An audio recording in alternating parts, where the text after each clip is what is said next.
segundos tenemos también ya el enlace con la candidata Mari Carmen Alba de Acción Popular, que también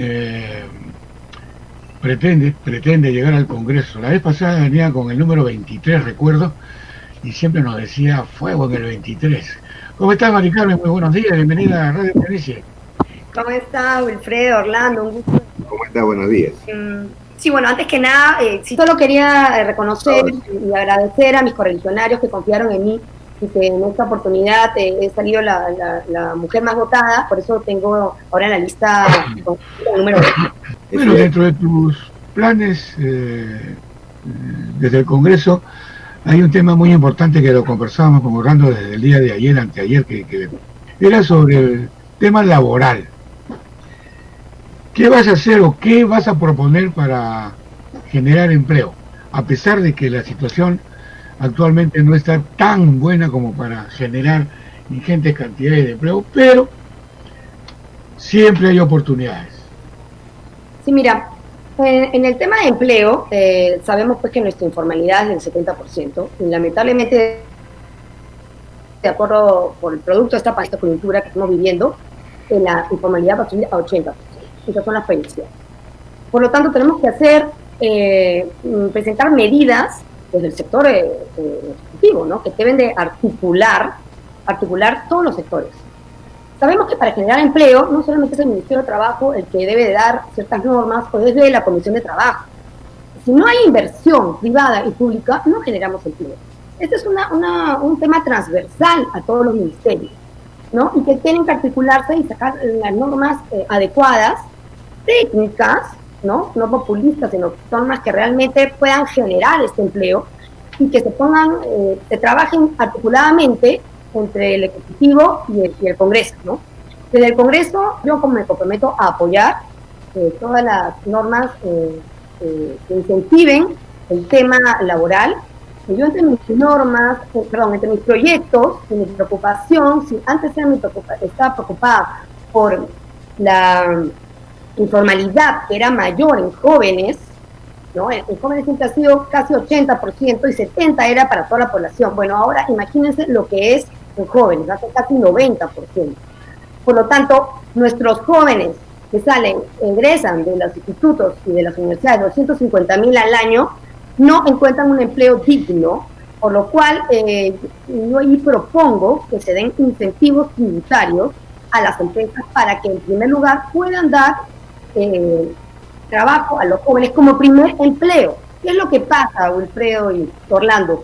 No contratan a los jóvenes porque no tienen experiencia, entonces no son productivos para las empresas, ¿sí? ¿No? Entonces nosotros tenemos que incentivar a las empresas, darle unos incentivos tributarios para que como primer empleo para ellos sea atractivo poder emplearlos, efectivamente emplearlos con todos sus derechos, un empleo formal, porque nuestros jóvenes hoy en día no tienen trabajo, y se encuentran subempleados, empiezan a trabajar profesiones que no han estudiado y encima sin todos sus derechos laborales cumplidos. Yo estoy muy preocupada por el tema laboral en general, pero el tema de los jóvenes, yo tengo 3 hijos, están los 3 en la universidad, y solo para encontrar una práctica preprofesional les está costando mucho hoy en día, porque no hay prácticas preprofesionales para los chicos. Imagínense, si no hay prácticas preprofesionales para que ellos tengan algo de experiencia, ¿qué va a pasar el día de mañana para que puedan entrar a un trabajo? Esto es algo que el próximo gobierno va a tener que trabajar conjuntamente con el Congreso, y eso tiene que ser un punto primordial en la agenda laboral. Respecto justamente al tema de las prácticas, iba mi pregunta. Qué bien que lo ha tocado, porque justamente va a encajar en lo que le voy a preguntar.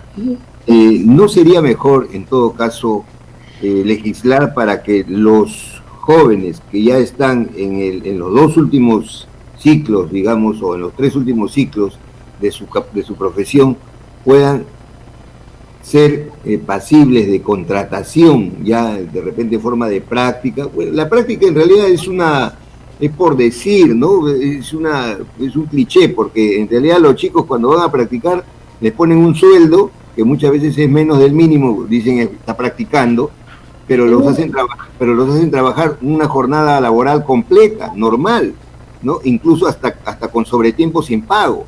Ya eso también implica lógicamente responsabilidad de los mismos chicos, le dan la responsabilidad y claro, tienes que asumirla, pero el pago no es el correcto. Entonces digo, ¿no sería mejor dar una norma en la cual estos chicos que ya están en los 3 últimos ciclos puedan tener acceso ya a prácticas preprofesionales y cuando ya terminan, ya tienen la experiencia, como usted bien lo ha dicho, y tienen acceso porque estudiar 5 o 6 años, quemarse las pestañas, como dicen los chicos, y salir y ir a buscar un trabajo, y un trabajo donde solamente te ofrecen pagarte 1.200, 1.300 a lo mucho,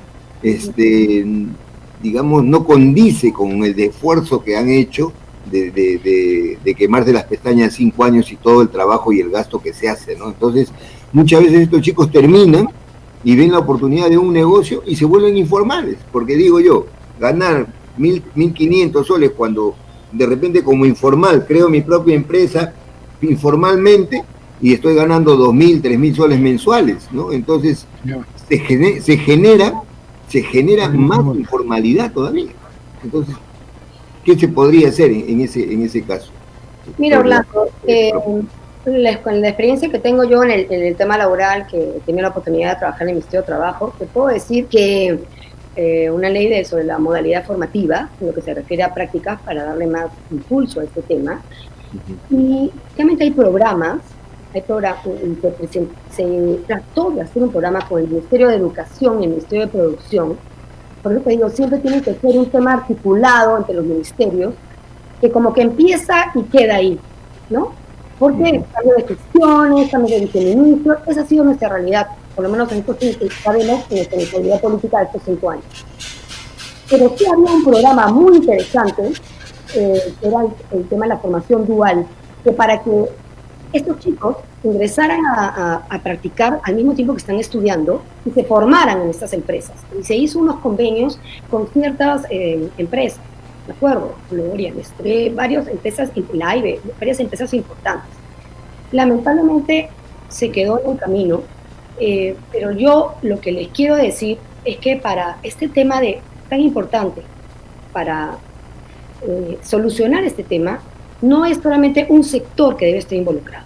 Deben estar involucrados producción, Minedu. Minedu, se habla mucho de que los chicos salen, que uno quieren estudiar Derecho, quieren estudiar Psicología, y dicen, no, hay que estudiar las carreras que vamos a encontrar trabajo, hacer ese match y orientar a nuestros jóvenes, ¿para qué vas a estudiar abogados? Que hay muchos, ¿no? Hay muchos y no encuentran trabajo los abogados, y se necesitan técnicos, se necesitan técnicos para la minería, por ejemplo. No hay técnicos para la minería, gente para sistemas, para cómputo, que este es para medio ambiente, ¿no? Especializados en medio ambiente. Digo, la educación técnica está olvidada por el Estado. Exacto. Y investigaciones y encuestas y estudios que se hacen, en general la mayoría quiere ir a una universidad, pero lo importante, consiguen más trabajo en institutos técnicos, ¿no? Todos quieren ser universitarios, piensan que por tener un título profesional van a hacer nada, que van a ganar más, pero la verdad es que como un técnico puedes ganar más y puedes tener más oportunidad de trabajo. Eso es lo que está faltando, Orlando, una gestión articulada de todos los sectores de los ministerios, ¿no? Y porque sabemos que el tema del empleo, de generar empleo, es un tema que tiene que partir del Ejecutivo. Nosotros en el sector, en el Congreso, evidentemente hay que dar normas que favorezcan, pero la política pública de empleo tiene que surgir del Ejecutivo. A veces algún congresista puede presentar algún proyecto de ley que a él le parece que es para generar empleo, y si lo analiza y se sienta con el MEF, ¿no? con el trabajo, los ministerios le van a decir, no, eso limita el empleo, o eso es más burocracia, o eso es menos incentivos para que los empleadores puedan trabajar. Entonces, tiene que haber un trabajo conjunto. Yo he tenido la suerte de trabajar en el Congreso, ¿no? Mi bancada, Acción Popular, conozco bien el trabajo congresal y he tenido la suerte que tengo 20 años trabajando en el sector público y que he trabajado en el Ejecutivo. Entonces, como he trabajado en el Ejecutivo y en el Congreso, tengo las dos miradas y sé cómo se trabaja y qué es lo que tengo que hacer para que un proyecto de ley se apruebe. Yo no hago nada, presento unos proyectos de ley que a mí me parecen muy bonitos o al asesor le parece que puede darse, si es que yo no hablé primero, si es que es viable, y no hablé primero con Minedu, de acuerdo si es de Minedu, con Trabajo, con MEF. O sea, hay un tema y lo que ha estado pasando en este Congreso, presentan proyectos de ley o se observan y al final se aprueban por insistencia y van a presentar acciones de inconstitucionalidad. Entonces, lo que tenemos que tratar es de presentar proyectos viables, técnicos, a favor de la población, lo que se necesita. Yo entiendo que esta pandemia y esta coyuntura, Orlando y Wilfredo, ha hecho que este Congreso responda a la coyuntura, ¿no? Eso es lo que ha pasado. A veces decimos muchos proyectos populistas, efectivamente, pero lo que pasa es que ha sido y no los estoy defendiendo ni justificando, pero yo entiendo y trato de entender, ya que yo he trabajado ahí también como asesora, que cada Congreso responde a una coyuntura, ¿no? Una coyuntura del país. Y esta coyuntura es una coyuntura de la gente que se ha quedado sin empleo, que no tenían que comer, la gente que no tenía plata para comprar oxígeno, que veían a sus familiares muriéndose, que no podían ayudar a nadie de sus familiares. Esta coyuntura ha sido terrible. Esperemos que el próximo año mejore, esperemos, y que podamos presentar proyectos viables, técnicos, y que haya un trabajo coordinado y articulado con el Ejecutivo, porque ya no queremos más golpes que vengan de un lado y del otro. Queremos, porque acá los únicos que se ven perjudicados son los ciudadanos del país. No avanzamos. Y hablando del tema laboral, que es su especialidad, ¿cuál es la opinión o qué es lo que piensa hacer Acción Popular respecto al sistema previsional que ha entrado en una crisis tremenda, donde está incluido ONP, donde está incluido las AFP, hay un rechazo de la población generalizado por el manejo, vamos a decir, hasta cierto punto oscuro que se le da al dinero de los trabajadores? ¿Qué piensa hacer Acción Popular respecto a este tema del tema previsional? ¿Va a haber una reorganización total? Mira, Orlando, yo he trabajado siempre en la ONP, también pasé por un año y medio por una AFP, así que conozco bien el tema previsional. Fui fundadora de la ONP, éramos 3 los que empezamos ahí. Conozco de sus inicios, cómo se inició la ONP, los problemas, y en fin, cómo ha mejorado también, porque cuando nosotros nos unimos en el 94, el subsidio del Estado era de 70%. O sea, el Estado pagaba 70% de las pensiones para los jubilados. Y hoy en día es alrededor de 40%. Que tiene que haber una reforma integral, definitivamente. Pero este es un tema muy técnico. Es un tema que ahorita está en la comisión, a raíz de todo lo que pasó con la pandemia, se estableció, formó esta comisión revisora, previsional, ¿no? Ha emitido unos lineamientos, que son muy técnicos. Yo creo que este tema de todas maneras va a quedar en manos del próximo Congreso, pero más que nada, esto lo tiene que liderar el Ejecutivo, porque estamos hablando de temas sociales, de temas de subsidios, de temas de plata, y definitivamente esto tiene que verse muy finamente en carne. Yo en esos temas tengo varias modificaciones. Yo no creo que la reforma se pueda hacer de la noche a la mañana. Yo creo que antes se tienen que hacer modificaciones exactas y que puedan ayudar a que se mejore este tema de la seguridad social. Por ejemplo, hoy en día, no puede ser que hoy en día se sigan exigiendo 20 años completos de aportación para tener una pensión en la ONU. Nuestro mercado laboral es lo más inestable que hay y es lo más informal que hay. Y ahora con esta coyuntura se ha vuelto más informal. Entonces es muy difícil que una persona tenga un trabajo 20 años seguidos y que trabaje en una empresa X y que religiosamente esté aportando mes antes, ¿no? Hoy día tiene un trabajo, después se vuelve informal, después tiene la oportunidad de trabajar 2 años formalmente en planilla, después no. Y solamente los que están en planilla aportan. Entonces, tenemos que cambiar este tema y que en vez de que te exijan 20 años, te exijan 10 años, que te den una pensión de 10 hasta antes de 20, que sea una pensión de jubilación especial proporcional a los años aportados. Porque es muy importante tener una pensión, porque el día de mañana, cuando uno tiene una pensión, tiene derecho a cobertura de salud. ¿Y quién tiene posibilidad de pagar un seguro de salud a los 65, 70 años? Es demasiado caro, nadie puede. Entonces, esa es la importancia. El tema de que pasó, lo que pasó en esta coyuntura, de que pidieron el retiro de los aportes de la ONP, es por la coyuntura que se vivía, porque la gente, efectivamente, la gente que ha aportado 15 años, 16 años, 17, que no tiene derecho a pensión, y sabe que tiene ahí su plata, porque la plata es de los trabajadores. Efectivamente, es una plata de los trabajadores, pero acordémonos que es un sistema de reparto de solidaridad.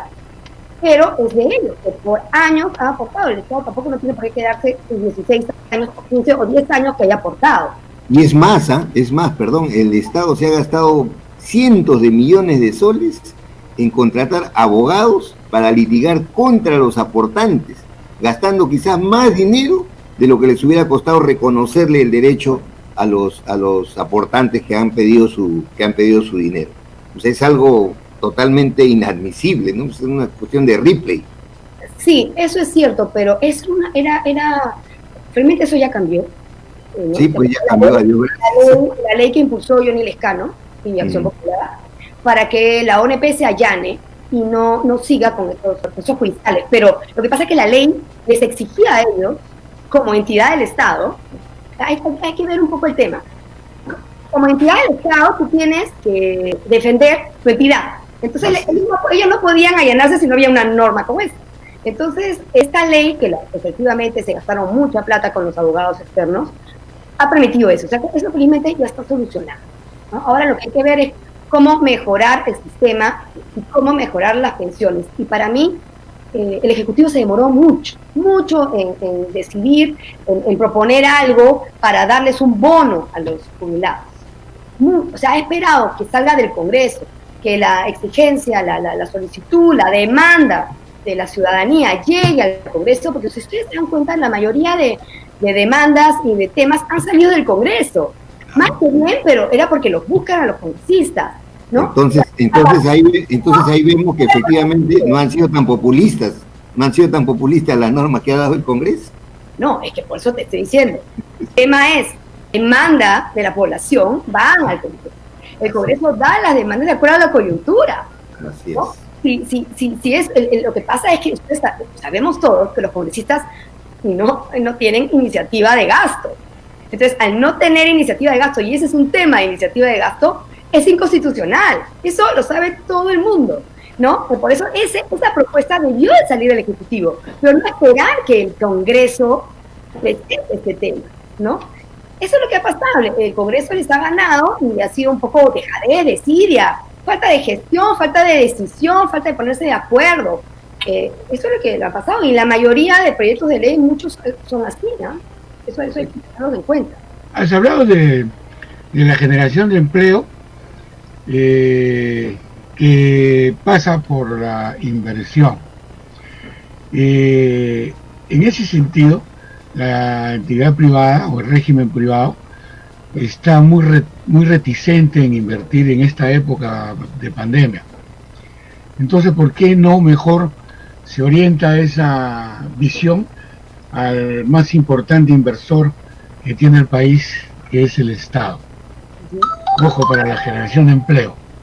Y mediante una dinámica que se crea, establecer una estabilidad relativa para los pulpines, que le llaman, de 3 años, a efectos de que todos aquellos que son proveedores del Estado, ojo, que son proveedores del Estado, deban por obligación,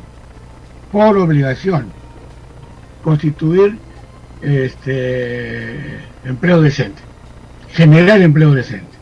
Y si eso es así, el Estado tiene más de 350.000 proveedores, pero tomemos un número X, 250.000 proveedores del Estado que me generen en promedio 4 trabajos decentes.